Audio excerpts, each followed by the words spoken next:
Syd Barnes. He's come all the way from England. He has a really powerful story to tell of how he cured himself of neck cancer. Is that right? That's right, yeah. And you did it naturally. I did go through the conventional route of chemotherapy and radiotherapy, but I realised that to give myself a better chance of survival, then I had to take the natural route by juicing and supplements. You want to just describe what your life was like before you had cancer and things? Yeah, I was at the top of the mountain, really. I was in heaven. I was living in Laos, a tropical paradise. I was working on a hydropower project, good money, married to a beautiful lady, and bought a house cash, a car cash. Everything was hunky-dory. Then went for an MRI scan and they found a tumour in my neck. So things crashed straight down to the pits of hell. How old were you? I was 55. 55? Yep. Okay. So what did you do then? What's the first thing you did? The first thing I decided to do was return to the UK. And so I had to get visas for my wife, who was from Laos, and my son, who had a Laotian passport, and my other son, who had a British passport. So we went to Bangkok, and my intention was for us all to come back together, but I got so ill, I decided to move first, and I flew back and got straight back to the UK.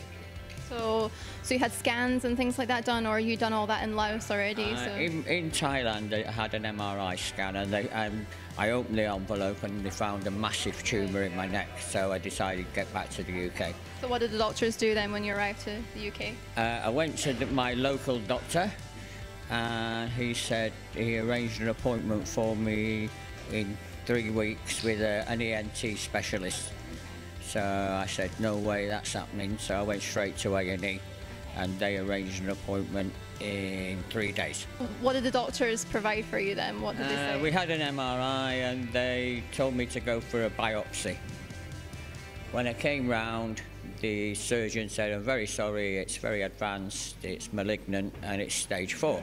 Then I arranged to see the oncologist, who said it's inoperable because to operate, they'd have to cut half my face off. I said, well, that may improve my looks, but it's not going to help with my chances of survival because it'd kill me. So the only route they recommended was the conventional chemotherapy and radiotherapy. I was just in shock and full of fear. Okay, let's go down that road. I couldn't think of another route to do. Before having the chemotherapy, they had to fix a PICC line, which is where they cut your arm and then push a tube up your arm around your shoulder down to your heart, so it can get the poisons into your body to shrink the tumour. Unfortunately, it kills all the other cells and gives your immune system a proper kicking. So I was waiting there for that to happen, and the nurse looked rather nervous. So I said, are you all right, love? She said, well, to be honest, I've never done this procedure before, so that put me on edge. That put me on edge, to be sure. It did hurt, but went through with it. When the chemotherapy happened, it was quite boring, really. I just went into a room, they fixed 3 kinds of drugs, took 6 hours. I remember reading the Lancashire Life magazine and looking at big houses, huge mansions, and I thought, wow, if I win the lottery, I'll get one of those.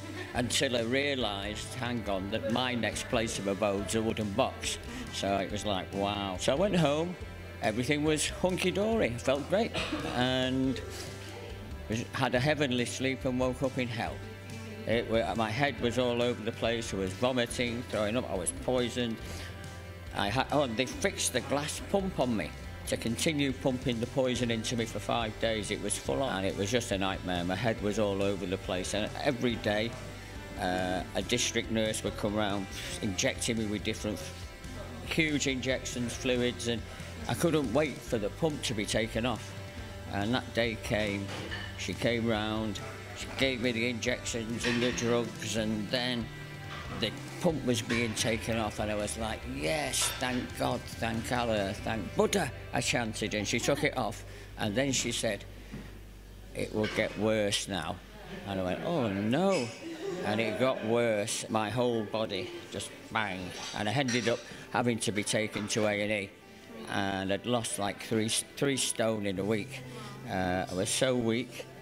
I got a taxi to the hospital. My wife pushed me in my bag of bones in a wheelchair, and they admitted me immediately.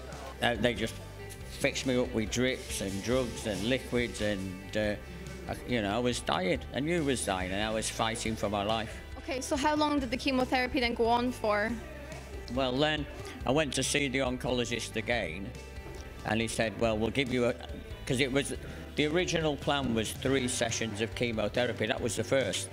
The second session, he said, we'll give you a lower dosage and try again with different drugs. And I didn't know any other way, so I said, okay, let's go for it. And unfortunately, exactly the same thing happened again. I was ill, I was admitted to A&E. I was throwing up, I couldn't walk, I had to use a frame to walk, I was that ill. So as I was recovering from the second bout of chemotherapy, they wheeled me down, they took me down in a wheelchair to this room, and I looked around, and everybody looked as if they were close to death. And I thought, well, I must be close to death as well. And what they decided to do was put a peg tube into my stomach so I could feed myself once I couldn't eat. And that was horrendous. I had 2 people fighting with a tube and a camera down, and a surgeon cut a hole in my stomach. I could feel everything as it cut through, it's there. And fixed the tube there, and I was panicking and sweating, but I didn't have a choice really, I didn't know, and then obviously went back to the bed, and then eventually was released again, and was told to make another appointment with the oncologist in 2 weeks, which I did, and he just said, sorry, no more chemotherapy, your body can't take it. It can't take it, it'll kill you, you can't have any more. So I said, okay, what happens next? He said, we'll give you radiotherapy, we'll burn the tumour, and a very minute dosage of chemo once a week, and that'll last for 6 weeks. During this time, what I'd been doing, I'd been researching on what could I do to help my chances of survival, which looked pretty slim, the chances of survival. So I was juicing raw vegetables and juices and herbs and taking supplements and doing everything I could, cutting out sugar.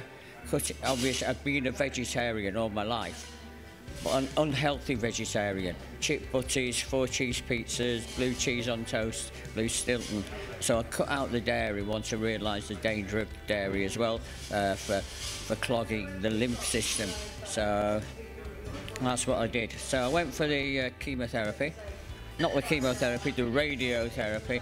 And first, it's probably the worst place to have radiotherapy because it's where you're eating and breathing. First, they lie you down, and then they mould the mask to you, and it's hot molten, and they lie you down. And once that's moulded, once you go for your radiotherapy, they clamp you so you can't move, and the machine will move around zapping, but you can hardly breathe, and it's like, it's really horrible, and it's claustrophobic, and I'm a potholer. I'm not claustrophobic, but it was terrible. Each session lasted about 20 minutes. All I could do was just sort of like focus on my wife and children. Thought, well, that's the way. I'll just focus on and get through it. The first 4 weeks were all right. Just boring. An ambulance would come every day, take me to Preston and back. After that, then the nightmare began. It started burning and blistering, and it was scarred and red. It was very, very painful. I was on full-on morphine, and I couldn't eat, so I'm having to feed myself liquid through a tube in my stomach to stay alive. So eventually, I realised my only chance of staying alive was to go the natural way. So I went to the local herbalist, got herbal tonics with everything to build up my immune system, and my objective was to keep an alkaline body to help to keep an environment where the cancer couldn't return. I mean, I think the chemo was it shrunk the tumour, it's gone. So, but unfortunately, chemo's a poison, and it'll poison elsewhere, and if you're not careful, then it'll return in another place more aggressively, which usually happens. So how long has it been since you were finished with your treatment? The treatment finished the 1st of August 2012. So I'm still alive now, and it's nearly Christmas 2015. So that's quite cool. So who were the people that you discovered online then, that you're researching? One of them was canceractive.com, and if you know them, that's like a rainbow diet. It's by a guy called Chris Woolhams, whose daughter died of brain cancer, and he recommends like the alkaline and cutting out sugar, no meat, and lots of herbs. And the other one was his book, Everything You Need to Know to Beat Cancer. Is that the same guy? Same guy. So that is an amazing book, and I obviously looked at everywhere, and I did look at Dr. Morse, who also recommends lots of herbal tonics as well. So those were the two major people. How are you feeling now? All right, don't feel too bad, yeah. A lot better than I felt before, I can assure you. And so I found that if you do get cancer, even though it seems impossible, that there are ways to improve your chances of survival. And what would you recommend for people who get the diagnosis of, cancer, and like, what would you tell them to go for chemotherapy and radiation, or recommend that? If I could go back, I wouldn't have had the radiation, because it's left me, I can hardly eat any solid food, so I'm only on soups and liquids, get lots of pain, and chemotherapy, I would tell anyone to look first at an alternative route. I wouldn't say don't consider chemotherapy. That would be my first reaction, but I wouldn't like to do that and have someone make a mistake. But in all honesty now, I would have taken a natural route. Even though the chemotherapy did shrink the tumour, although obviously the cancer stem cells are still in the blood, and the chemotherapy is a poison, and it hammers everywhere else. So I would say firstly have a good look at maybe the Gerson therapy, Dr. Morse, definitely read Chris Woolham's books, because he gives all information on chemotherapy, radiotherapy, and other methods as well. And you've written a book about your whole experience. I have. It's called The Life and Death of Psycho Syd. So this is the book that I'm writing, and it's one of the rawest, most haunting tales you'll ever read. It's done in pure, full-on Mancunian humour, and you will not believe it. Not only did I fight the cancer, which was the physical, I had everything you could possibly imagine go wrong. My mum died just a few weeks after the cancer treatment finished. My wife ran off and left me. She screamed, "I'm not your wife anymore. The cancer's made you so ugly." She called me Ghostface and left with another man. Not only did she leave, she left me with 2 children as well. Joe was only 3 at the time, and I couldn't eat. I had to feed myself through a tube, with the fear of only having 3 months left to live, and getting ready for school, cook for him, and fight. Maybe that's why I'm still here now, because he had no one else. It's one hell of a tale, and it's really kicking off. Lots of people are pre-ordering, so go for it. It'll blow your mind. What was your inspiration behind writing your book? It's such a remarkable tale that will inspire people. So I've written the book for a couple of reasons, really. I raise money for 6 good causes with the book. I don't make any money out of the first 1,000. Hopefully, if it takes off, and it seems to be going very well at the moment, then that could give an escape for myself and my children to have some kind of employment, get me off benefits and have a little bit more money, because, at the moment, life is tough. What's this tattoo all about? Well, this tattoo is from a rock band called King Crimson. In the 70s, they released an album called Court the Crimson King, and it's obviously quite an horrific picture.